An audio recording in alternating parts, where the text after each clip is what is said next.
गवार देवरानी की मॉडर्न जेठानी। आज मोनिका 2 महीने की बीमारी की छुट्टी के बाद पहली बार ऑफिस जा रही थी। मोनिका की देवरानी वंदना ने अपने हाथों से मोनिका के लिए टिफिन तैयार किया था। वह किचन से बाहर आते हुए बोली, भाभी आपका टिफिन, और मोनिका के पास पहुंची तो मोनिका ने उसे गले लगा लिया। मोनिका की आंखों से आंसुओं की झड़ लग गई। उसके मानस पटल पर अतीत की यादें किसी चलचित्र की भांति अंकित होने लगी। छोटे से गांव से माया नगरी मुंबई के पेशा इलाके में बहू बनकर आने वाली वंदना के लिए अपनी ससुराल की राह पहले दिन से ही कठिन बन गई थी। शादी के बाद अपनी इकलौती जेठानी के पैर छूने के लिए झुकी तो मोनिका पीछे हटते हुए बोली, ओह व्हाट इज दिस, यह किस जमाने में जी रही है? गवार कहीं की, आजकल कोई पैर छूता है क्या? या हाई टेक युग है, हेलो हाय और हक करने का जमाना है? लगता है यह लड़की एजुकेटेड भी नहीं है। फिर तो भाभी से गले मिल लो वंदना, अजीत ने हंसते हुए कहा। वंदना आगे बढ़ी तो मोनिका ने नाक सिकोड़ते हुए कहा, बस बस दूर से ही नमस्कार कर दो, मैं मान लूंगी। वंदना दोनों हाथ जोड़कर नमस्कार कर आगे बढ़ गई थी। शादी के पहले दिन से ही जेठानी मोनिका का पारा 7वें आसमान पर चढ़ा हुआ था। हाईटेक सिटी मुंबई की गलियों में बचपन बिताने वाली मोनिका को किसी गांव की लड़की बतौर अपनी देवरानी कतई पसंद नहीं थी। मोनिका ने अपने देवर अजीत की शादी अपने मामा की इकलौती बेटी लवलीना से कराने के लिए बहुत हाथ पैर मारे थे, परंतु अजीत ने उसकी एक ना सुनी थी। लवलीना मॉडलिंग करती थी और शहर के स्थानीय फैशन शोज में नियमित रूप से शरीक होती थी। फैशन शोज के लिए वह देश के अन्य शहरों में भी अक्सर जाती थी। लवलीना का ताल्लुक हाई फाई सोसाइटी से था। जुहू स्कीम इलाके में स्टार बेटियों के साथ स्वच्छंद जीवन का लुत्फ उठाने वाली लवलीना फिल्मों में भी अपना सब आजमा रही थी। मोनिका किटी पार्टियों, शॉपिंग व पिकनिक की जबरदस्त शौकीन थी। वह चाहती थी कि उसके परिवार में ऐसी ही कोई मॉडल लड़की आए ताकि जेठानी देवरानी में बेहतर तालमेल बने रहे। परंतु जब अजीत ने देहाती लड़की से ब्याह कर लिया तो मोनिका के तमाम ख्वाब पत्थर से टकराए शीशा की भांति टूटकर चकनाचूर हो गए। वह जल भुनकर रह गई। अजीत मेडिकल का छात्र था। जब वह एमबीबीएस के अंतिम वर्ष में स्टडी कर रहा था तब अपने मित्र सुमित के विवाह में शरीक होने के लिए उसके गांव गया था। वह पहली बार किसी गांव में गया था। पर्वतों की तलहटी में बसे इस गांव के प्राकृतिक सौंदर्य को देखकर अजीत को पहली नजर में ही इस गांव से प्यार हो गया था।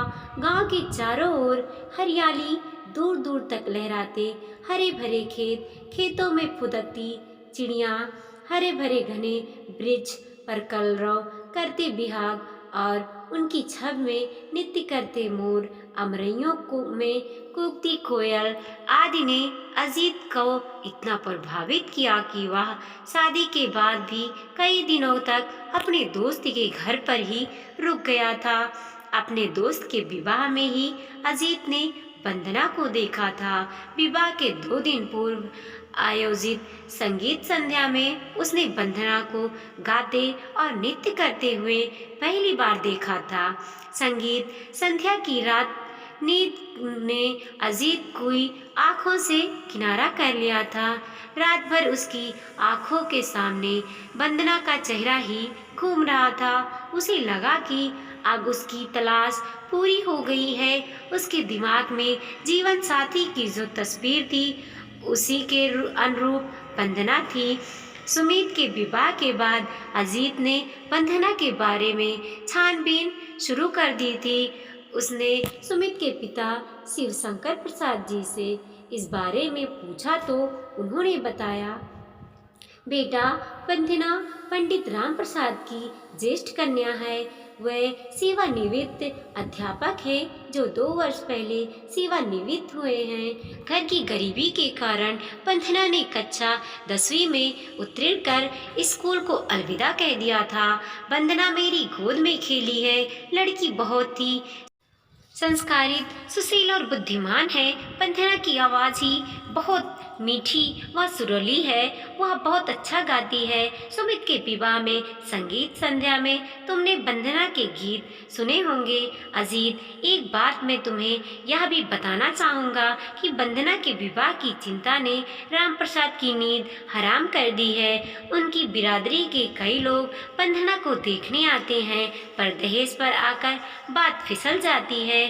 वंदना से छोटी एक और बहन है, उसके हाथ भी पीले करने हैं। गत वर्ष पंडित जी की पत्नी का अल्पविधि बीमारी के बाद आकस्मिक मृत्यु हो गई थी। उन्होंने इलाज में पैसे पानी की तरह बहाए, पर उन्हें बचा ना सके। पंडित जी की पत्नी का निधन क्या हुआ, इस परिवार की रीढ़ की ही हड्डी टूट गई। श्री शंकर प्रसाद ने अजीत के कंधे पर हाथ रखते हुए कहा, बेटा अजीत, पंडित जी मेरे बहुत अच्छे मित्र हैं। उनकी दोनों बेटियां सुंदर, सुशील और सुसंस्कारित हैं। अगर वंदना तुम्हें पसंद है और उसे अपना जीवन साथी बनाना चाहते हो तो मुझे पंडित जी से बात करने में प्रसन्नता होगी। शिव शंकर प्रसाद की बातों से अजीत के मन में लड्डू फूट रहे थे। वह जल्द से जल्द मुंबई जाकर इस संबंध में अपने माता पिता से बात करना चाहता था। शिव शंकर ने अल्प विराम के बाद कहा, बेटा, कोई निर्णय लेने से पहले अपने माता पिता से एक बार बात जरूर कर लेना। हो सके तो उन्हें एक बार यहाँ लेकर आ जाना। जरूर अंकल, मैं कोई निर्णय लेने से पूर्व माता पिता से जरूर बात करूँगा और मुझे पूरा विश्वास है कि मेरी पसंद ही मेरे माता पिता की पसंद होगी।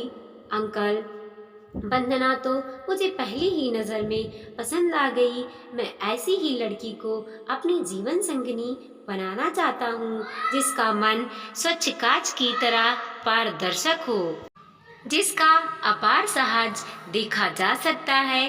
वंदना का मन ताल के स्वच्छ जल की तरह निर्मल है, जिसके भीतर सहजता से झांक कर तल को देखा जा सकता है। अंकल, सुमित के विवाह के दौरान हमारी कई बार मुलाकातें हो चुकी हैं। मैं कल ही मुंबई जा रहा हूँ। आप चाहे तो वंदना के पापा से बात कर सकते हैं। अजीत उत्साहित होकर बोल रहा था। ठीक है, मैं कल ही पंडित जी से बात कर लेता हूँ, शिवशंकर ने कहा। अजीत ने मुंबई पहुंचकर जब अपनी मम्मी पापा और भैया भाभी से इस बारे में बात की तो मोनिका भाभी क्रोधित हो गई। उन्होंने नाराजगी व्यक्त करते हुए कहा, अरे अजीत, मैंने तो लवलीना से तुम्हारे लिए बात कर रखी है। मुंबई जैसे शहर में गांव की अशिक्षित और गंवार लड़की लाकर समाज में हमारी नाक कटवाओगे क्या? अरे भाभी, मैंने आपसे पहले ही कह दिया था ना कि मुझे लवलीना पसंद नहीं है। मेरी और उसकी सोच में जमीन आसमान का अंतर है। भाभी, मैं सीधा साधा लड़का हूँ, जबकि लवलीना हाई फाई। अरिजीत मुस्कुराते हुए और कुछ कहने जा रहा था, मगर मोनिका ने अजीत की बात काटते हुए कहा, क्या बुराई है लवलीना में? दिखने में किसी हीरोइन से कम नहीं है। अच्छी पढ़ी लिखी है, ऊंचे खानदान की है, हाई सोसाइटी से ताल्लुक़ रखती है। भैया, तुम्हें ऐसी लड़की दिन में चिराग लेकर ढूंढने से भी नहीं मिलेगी। कहते हुए मोनिका मुंह फुलाकर बैठक से चली गई। अरे भाई, उसे अपनी पसंद की लड़की से शादी करने दो। तुम अपनी पसंद उस पर क्यों थोप रही हो? अजीत के बड़े भाई रोहन ने मोनिका को समझाते हुए कहा। लेकिन अब तक मोनिका अपने कमरे में जा चुकी थी। 2 ही दिनों बाद अजीत अपने माता पिता को लेकर वंदना के गांव पहुंच गया। वंदना सभी को पसंद आ गई। अजीत की मम्मी ने तो वंदना के हाथ में शगुन भी दे दिया। चटमंगनी और पट ब्याह हो गया। मोनिका की नाराजगी के बावजूद वंदना इस घर की बहू बनकर आ गई। वंदना को विवाह के पहले दिन से ही अपनी जेठानी मोनिका की नाराजगी का शिकार होना पड़ा था। वह बात बात पर वंदना पर ताने कसती थी, लेकिन वंदना ने मानो विनम्रता का चोका पहन लिया हो। वह मोनिका के तानों पर चू तक ना करती, चुपचाप सहन करती रही। वंदना जानती थी कि शब्द से शब्द बढ़ता है, सो उसके लिए इस वक्त खामोश रहना ही उचित है। उसे विश्वास था कि समय सदैव एक समान नहीं रहता, यह परिवर्तनशील है। एक दिन उसका भी वक्त बदलेगा। समय बीत रहा था। मोनिका एक सरकारी बैंक में नौकरी करती थी, तो वह हमेशा अपना टिफिन खुद बनाकर सुबह 9 बजे अपनी स्कूटी से बैंक चली जाती थी और शाम को 5 के आसपास लौटती थी। वंदना से मोनिका इस कदर नाराज थी कि वह उसके हाथ की चाय तक नहीं पीती थी। मोनिका के बैंक जाने के बाद ही वंदना का किचन में प्रवेश होता था। वंदना के सास ससुर मोनिका के तेज तरार स्वभाव से भली भांति परिचित थे, सो वे हमेशा खामोश ही रहते थे। सब कुछ ठीक चल रहा था, पर किसी को क्या पता था कि कोई अनहोनी उनके दरवाजे पर जल्द ही दस्तक देने वाली है। एक दिन शाम को बैंक से लौटते वक्त किसी टेम्पो ने मोनिका की स्कूटी को पीछे से जोर से टक्कर मार दी।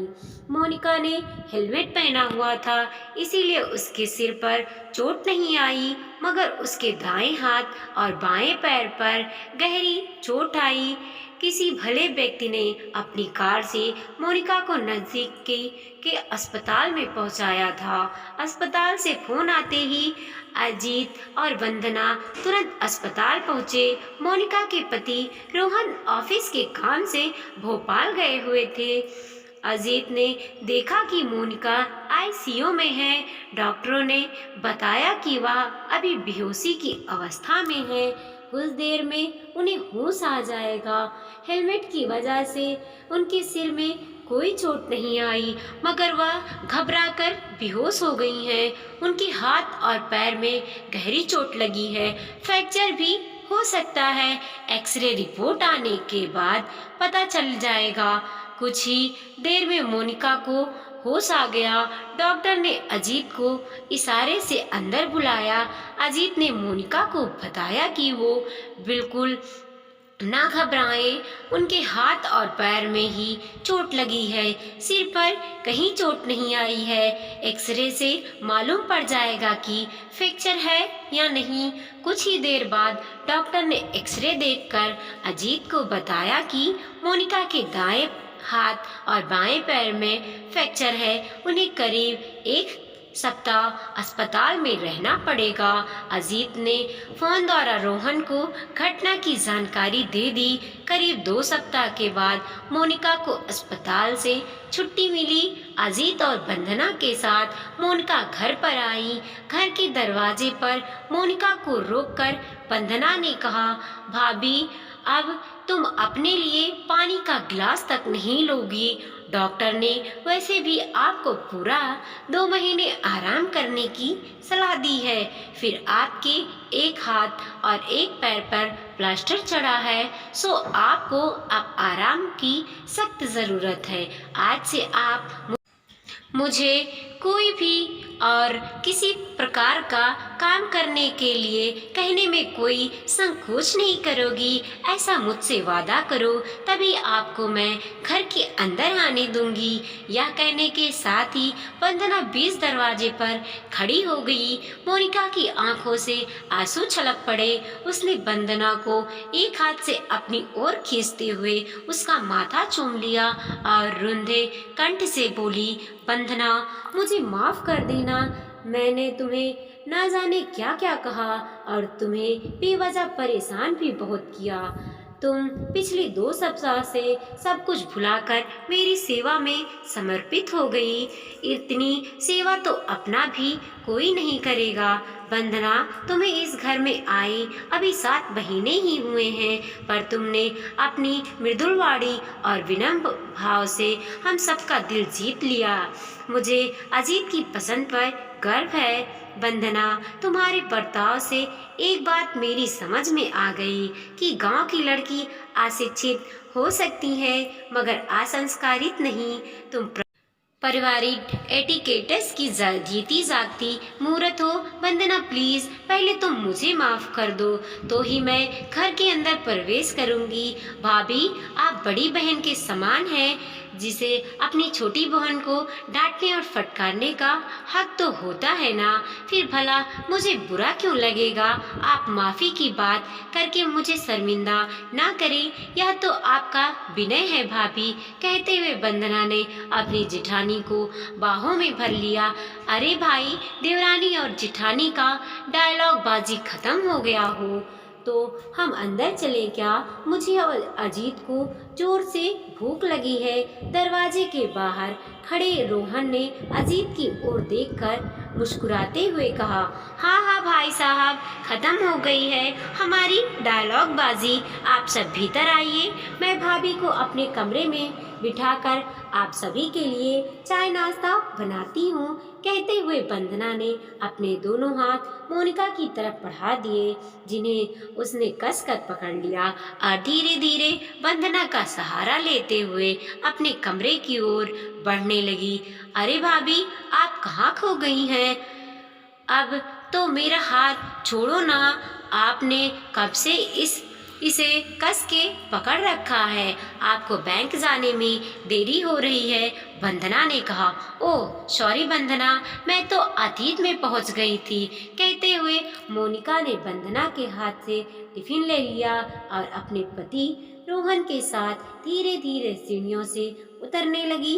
वीडियो पसंद आया हो तो लाइक कीजिए, कमेंट कीजिए और अपने दोस्तों के साथ जरूर शेयर कीजिए। चैनल पर नए हैं तो प्लीज़ सब्सक्राइब कीजिए।